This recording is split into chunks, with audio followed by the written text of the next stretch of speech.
প্রিয় শিক্ষার্থী, আশা করি সকলেই ভালো আছো। সকলকে আমার সালাম জানিয়ে আমি তোমাদের আজকের বাংলা ব্যাকরণ বিষয়ক আলোচনা শুরু করছি। আমাদের আজকের আলোচ্য বিষয় শব্দ ও পদের গঠন। আশা করি নবম ও দশম শ্রেণীর নতুন বইটি তোমরা সকলেই পেয়ে গেছো। সেই বইয়ের আলোকেই আমি আমার আলোচনা শুরু করছি। যেমন শুরুতেই আসি শব্দ ও পদের গঠন, অর্থাৎ শব্দ সম্পর্কে আমাদের ধারণা লাভ করা প্রয়োজন। শব্দ হচ্ছে অর্থবোধক ধ্বনি সমষ্টি, অর্থাৎ কোনো ধ্বনি সমষ্টি যখন নির্দিষ্ট অর্থ প্রদান করে তখন তাকে বলা হয় শব্দ। আবার বাক্যে ব্যবহৃত প্রতিটি শব্দই হচ্ছে এক একটি পদ, অর্থাৎ একটি শব্দকে যখন আমরা বাক্যে ব্যবহার করি তখন সেই শব্দের সাথে নানান কিছু যুক্ত করতে হয়। সেজন্য আবার অন্যভাবে বলা যায় বিভক্তিযুক্ত শব্দমাত্রই পদ বা লগ্নযুক্ত শব্দমাত্রই পদ। এবার আমরা শব্দ এবং পদের গঠন কিভাবে হয় আমরা সেগুলো একটু দেখব। শুরুতেই চলে যাই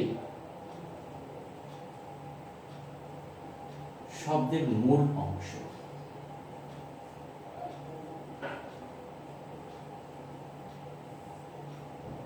প্রতিটি শব্দেরই একটি মূল অংশ থাকে, সেই মূল অংশকে বলা হয় শব্দমূল। শব্দমূল বা এর অপর নাম হচ্ছে প্রকৃতি।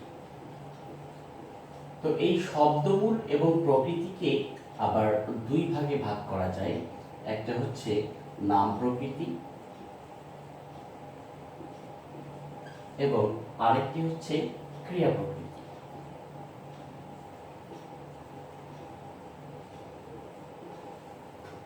তো নাম প্রকৃতি দ্বারা নাম বোঝায় এবং ক্রিয়া প্রকৃতি দ্বারা ক্রিয়া বোঝায়।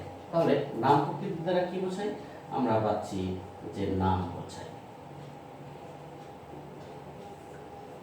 যেমন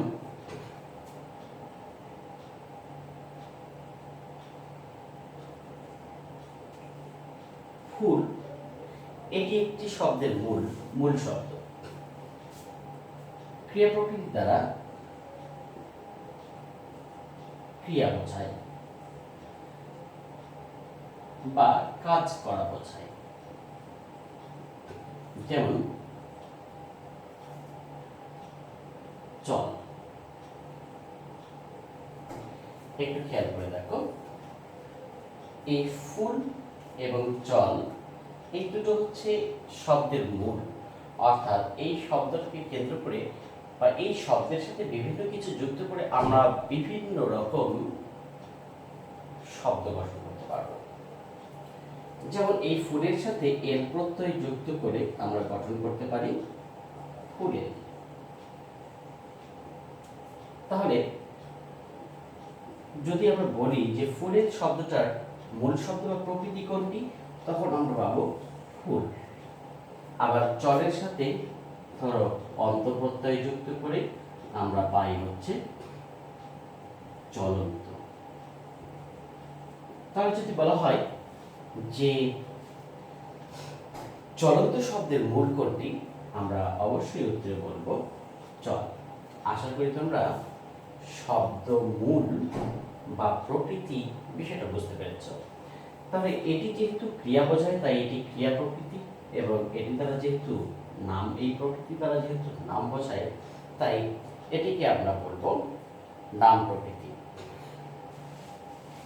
তবে মূল শব্দের সাথে আমরা যে উপসর্গ এবং প্রত্যয় যুক্ত করে শব্দ গঠন করি সেগুলোকে বলা হয় সাধিত শব্দ। তাহলে আমরা চলে যাই এবার সাধিত শব্দে। সাধিত শব্দ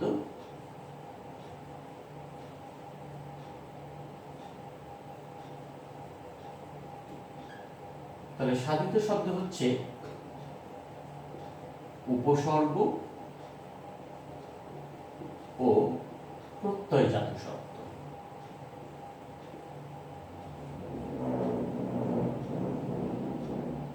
অর্থাৎ মূল শব্দের সাথে যদি উপসর্গ বা প্রত্যয় যুক্ত করা হয় তবে সেটিকে সাধিত শব্দ বলা হয়। এজন্য সাধিত শব্দ দুই প্রকার, এক উপসর্গজাত,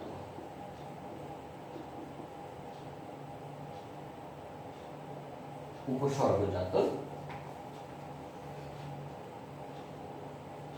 আমরা অবশ্য পরবর্তীতে উপসর্গ নিয়ে আরো বিস্তারিত আলোচনা করব। উপসর্গজাত শব্দ বা উপসর্গ সাধিত শব্দ, যেমন দেখো চল, এটি একটি শব্দ, এর সামনে যদি অযুক্ত করি হয়ে যায় অচল। আবার দেখো একই রকম আমি শব্দ ব্যবহার করছি হার,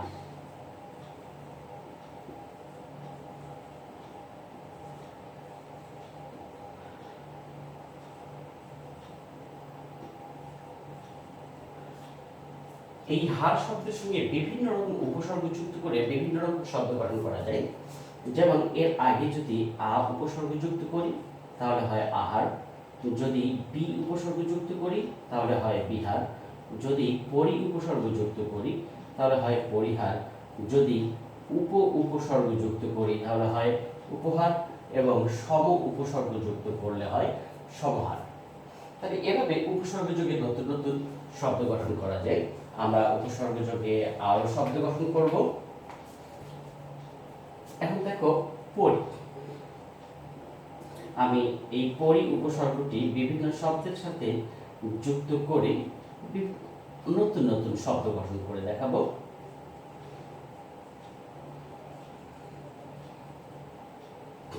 তাহলে দেখো পরি শব্দটা যদি বার এর সাথে যুক্ত করি তাহলে পরিবার, পরি একটি উপসর্গ,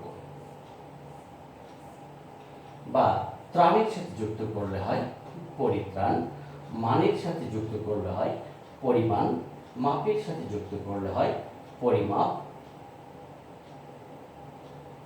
নতির সাথে যুক্ত করলে হয় পরিণতি। এইভাবে পরি উপসর্গ যুক্ত করে নতুন নতুন অনেক শব্দ গঠন তোমরা করতে পারবে। এবার চলে যাই প্রত্যয়জাত শব্দ।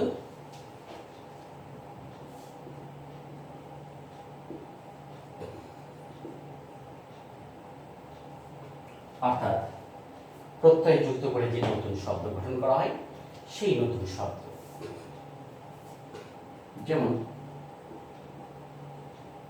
চলের সাথে দেখো অন্ত প্রত্যয় যুক্ত করলে হয় চলন্ত, চলের সাথে ইষ্ণু প্রত্যয় যুক্ত করলে হয় চলিষ্ণু,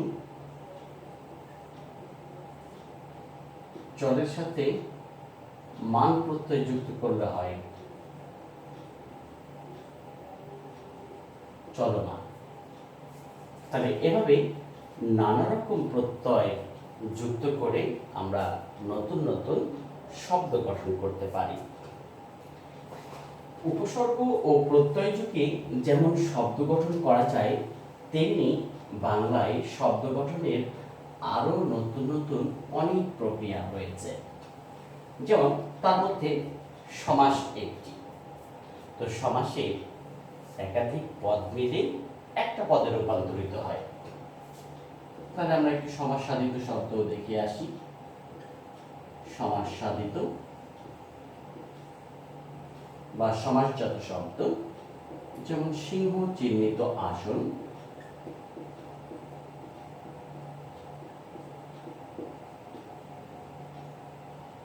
সমান সিংহাসন।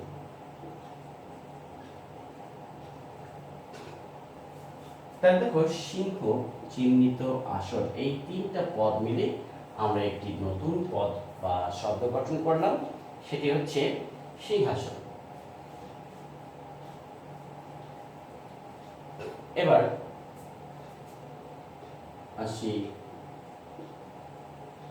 জায়া ও পতি সমান দম। আবার অনেক সময় শব্দ দ্বৈতের মাধ্যমেও নতুন শব্দ গঠন করা যায়, শব্দ দ্বৈত।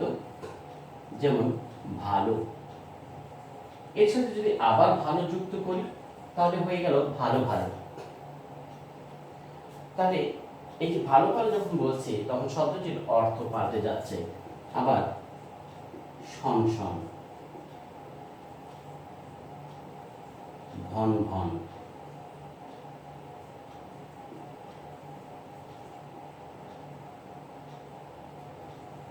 কন কন, এরকম অনেক শব্দ গঠন করা যায়।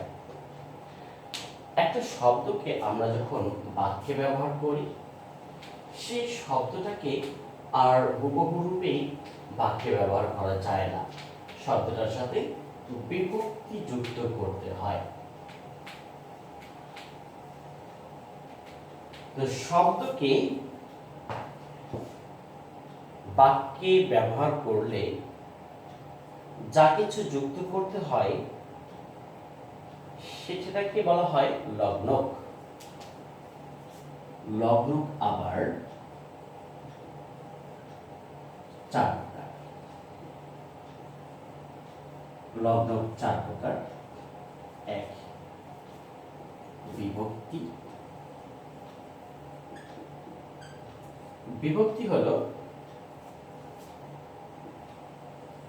শব্দের শেষে যুক্ত অতিরিক্ত বর্ণ বা বর্ণ সমষ্টি।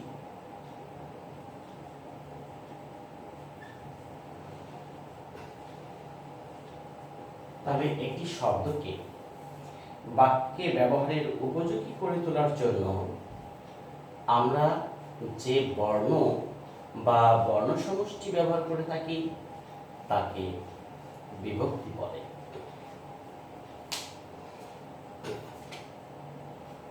তাহলে দেখো, বাক্যে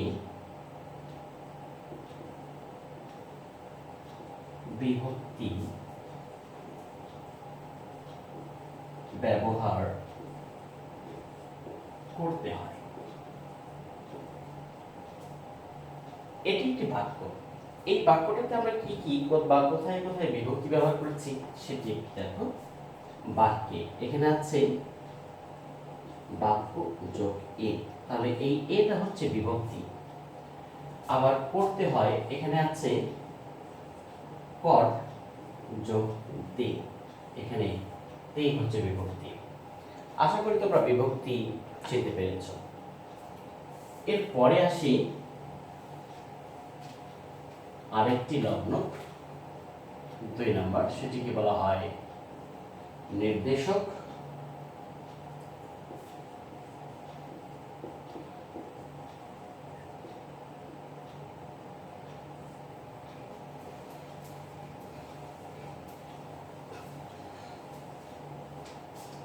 নির্দেশক হচ্ছে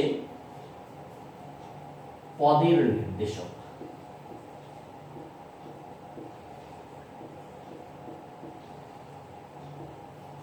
যা পদকে নির্দেশিত করে তাই পদের নির্দেশক। অর্থাৎ টি, টা, খানা, খান। যেমন যদি বলি এটি আমার, ওটি তোমার,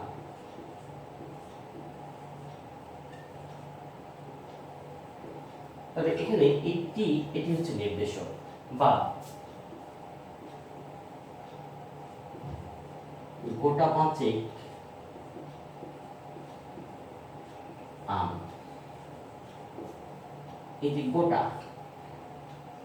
বা সারাটা সকাল,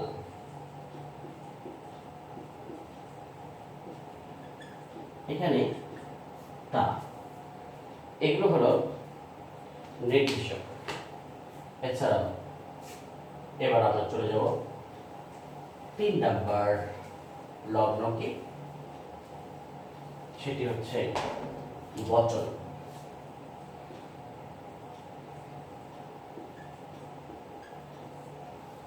আমরা অনেক সময় বচনবাচক শব্দ ব্যবহার করে থাকি। অবশ্য আমি এর পূর্বে বচন বিষয়ে পৃথক একটা ক্লাস নিয়েছি। তোমরা যদি আমার চ্যানেলে বচন বা আমাদের কুড়িষ্টা স্টুডেন্ট কলেজের পেজ দেখো, অনলাইনে তোমরা খুঁজে পাবে বচন বিষয়ে একটি পৃথক ক্লাস। যেমন মন্ত্রীবর্গ, এই বর্গটি হচ্ছে একটি বচনবাচক শব্দ। বা অজস্র মানুষ, অজস্র, অথবা অঢেল টাকা পয়সা,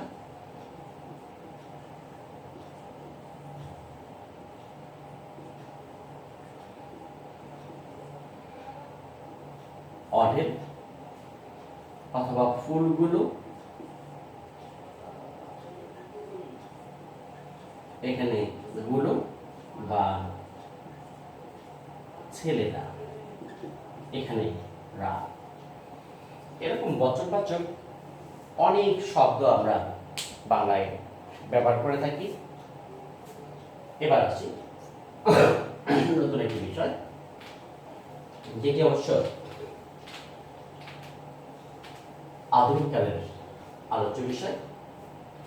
এটি এর পূর্বে বাংলা ব্যাকরণের মধ্যে ছিল না, এটি একটি নতুন বিষয়, সেটি হচ্ছে বলক। বিষয়টা আগে থেকেই ছিল, কিন্তু বলক আমরা এটি নতুন নামে পড়ছি। সেটি হচ্ছে যে বাক্যকে জোড়ালো করে।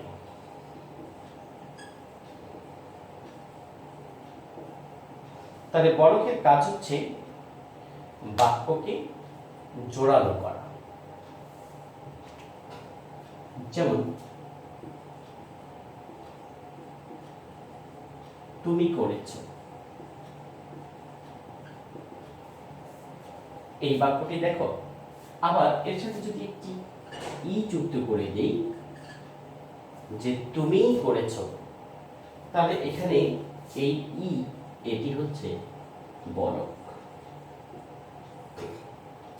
তাহলে এতক্ষণ আমরা যা দেখলাম, বিভক্তি, নির্দেশক, বচন, বলক, এই চারটি বিষয় যদি কোনো বাক্যে উপস্থিত থাকে বা কোনো পদে উপস্থিত থাকে, তাকে বলা হয় সংলগ্ন,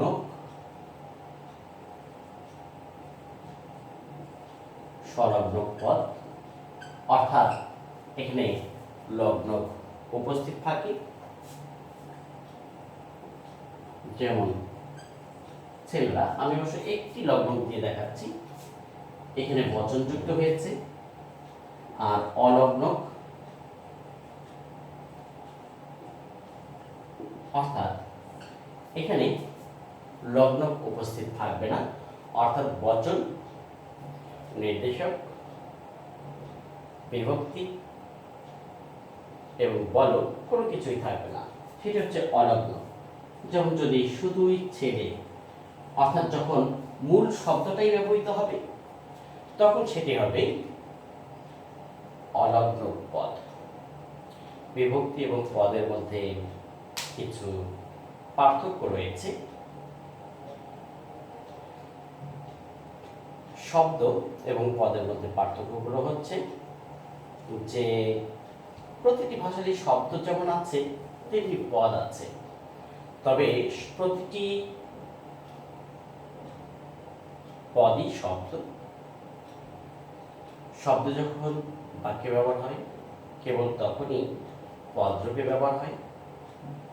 শব্দের সাথে যখন অভিধানে শব্দ সংযোজিত করা হয়, তখন বিচ্ছিন্নভাবে শুধু শব্দের সমাহার থাকে,